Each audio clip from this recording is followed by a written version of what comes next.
Everyone. তো আজকে আমার মেয়েরা আর্ট ক্লাস করে বাড়ি এসে কান্নাকাটি শুরু করে দিয়েছে। স্পেশালি আমার ছোট মেয়ে, যে ওকে আজকে নাকি বেড়াতে নিয়ে যেতে হবে। তো আমি প্রথম বলেছিলাম যে যাব না, বাড়িতে রেস্ট করব, আর ওর বাবা অফিস চলে গেছে, তো একদম যেতে ইচ্ছা করছিল না। তারপর ফাইনালি ওরা এত জেদ করলো যে আমার নিয়ে যেতেই হলো, কারণ খুব কান্না করছিল আমার ছোট মেয়ে, আর ওকে দেখে আমার খারাপ লাগছিল, তাই আমি ওদেরকে নিয়ে আসলাম।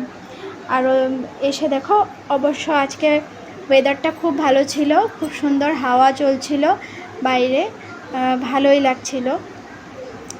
তারপর ওরা কিছুক্ষণ ওখানে খেললো, আর খেলতে খেলতে আমার বড় মেয়ের বউ হারিয়ে গেছে। ওখানে বউ খুঁজে পাচ্ছিল না, এখন শুরু করে দিয়েছে বড়টা কান্নাকাটি যে আমাকে এখনই বউ কিনে দাও। তো আমি বললাম আচ্ছা হবে, তুই কান্দিস না, আমি যাওয়ার পথে তোকে বউ কিনে দেব।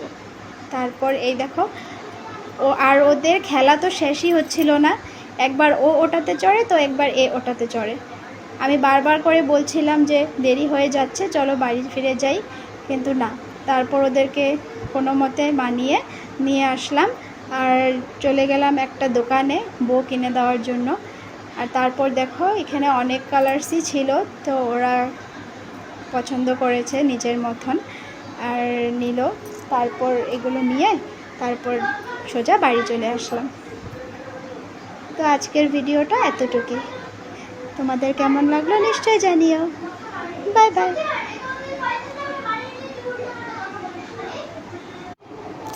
আরও তোমাদেরকে অনেক অনেক থ্যাংক ইউ আমার ভিডিওতে এত ভালো ভালো কমেন্ট করার জন্যে। Bye bye.